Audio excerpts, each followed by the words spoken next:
夜の9時テレビも消えてやっと静かなマイルーム。宿題やる気ちょっと出たのにドアの向こうでゴゴゴゴ。最初はね地震かと思った棚の漫画が揺れてるよ。いや違う分かってきたぞ。犯人はリビングのソファー。パパのいびきは大きすぎる。家がブルブル震えてる。トラック積もった。いや違うね。パパが寝返りしただけ。パパのいびきは止まらない。イヤホンしても聞こえてる。星より遠くに逃げたいけど明日も学校あるんだよ。こっそり近づくリビングへ勇気を出して覗いたら口を開けて幸せそうになぜか笑ってすやすや中。スマホで音量測ってみたら掃除機レベルの数値だよ。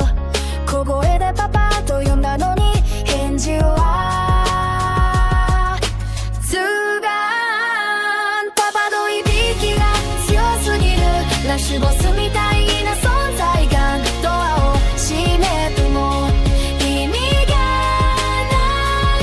壁をカウントしてくる音。パパのいびきは夜行列車。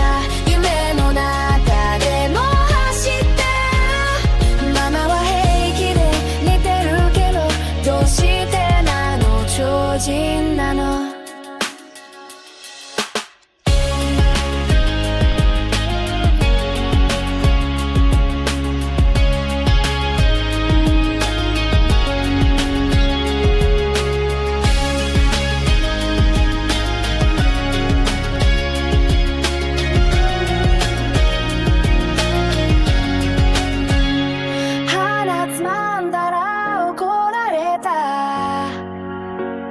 横向きにしたら戻ってた。毛布かけても変わらない。むしろパワーアップしてる。でも朝になると覚えてない。そんなにうっと笑ってる。信じてほしいこの